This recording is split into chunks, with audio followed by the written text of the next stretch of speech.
we're going to hear about what's going on with marina trends. So this is Dean. Nice to see you again, Dean. Hey, Ben. So D-Marin now have this pretty extensive network of premium marinas.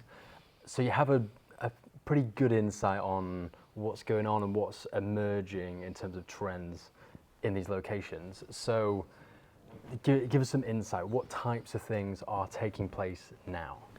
Okay, so I think the key trend that we're seeing is that people have got less time.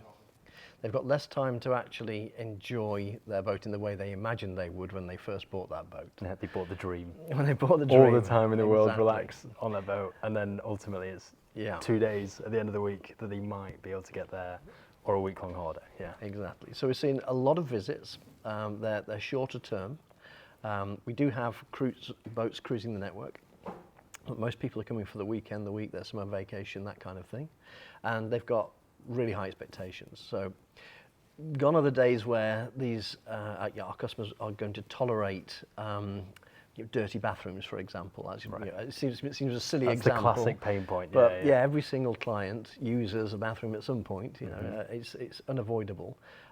They just are not expecting to have any challenges or problems there. Yeah. So it seems, again, super simple, but you need that kind of review in place, that expectation of exceeding expectations of the client with your teams who have the same mindset. And with this growing network, we've got to make sure that it's good everywhere all the time. Yeah, that's pretty, because even if you understand what needs to be done, doing it at scale is quite difficult. Absolutely. Yeah. And technology helps again. We talk about the kind of scaling of the investment of technology. Well, it's kind of paying back through the fact that our workforce, we developed something called Star Flow.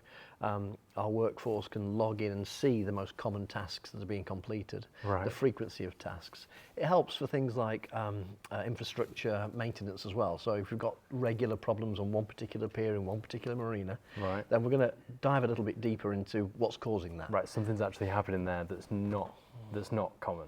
So Absolutely. You can then focus resources, fix it, and then, okay, clever. And I suppose it also allows you to invest on a level that would normally be inaccessible for a one-site marina or entity, so that you can actually bring some really, really advanced, well-developed technology to all the marinas. Absolutely, and verify it with the information. We talk a bit boringly about data, but it's really important. If we're going to have a concept of we think this is a good idea, well, executing it and it failing everywhere, it wasn't a good idea. It was just we thought it was. Yeah. So the trends are relatively consistent. We want clients that have got limited time. They don't want problems. They want to see great, clean, well-invested facilities. They want to be able to get onto their boat and have somewhere to go. Yeah. So our Happy Birthday scheme is really super popular because they're using the benefit of the scheme to actually have adventures every weekend. And we're finding that they want to add to that the whole sociable side of life as well. So like-minded people, they might be in the restaurant that they want to do that. It could be on the pier or the pontoon. It's the same social groups, isn't it? It's similar demographics. They want a party. They want to chill out at the bar or just an event, something to do, and they've got the common ground of boating in the same area and that kind of thing. Exactly. We thought that we would understand the kind of customer groups, the segments. We review that on a regular basis. We did a whole piece of research back in 2021 to try and identify how people use their boats, their frequency, what their main motivations are. And clearly we've got those adventurers, we've got those partygoers that want to socialise a lot. Yeah. But we've got people who want quiet and peace as well. Yeah. And making sure that we've got that all catered for in one property is what we're trying to do better each and every day. Yeah. And just out of interest, so the whole industry seems to talk about this younger customer and younger people coming into boating. I'm never sure whether it's because as an industry we want that, because it'd grow the market, or whether it's actually happening. Yeah. Have you got any insight on whether you're seeing that in marinas? Of course, yeah, and of course the trend doesn't have to be a complete shift. It could just be a little trend, something different happened. Quite right. There have always been younger people boating. That's how we get people into people, the salt into their blood. No, They've got to start somewhere, and they're still joining our industry. I think what's really interesting is the size of boat people are choosing. Right. If I go back quite a long time, then it might have been a 7 or 8 metre boat that you started with, a Jaguar 26 maybe, sailing boat.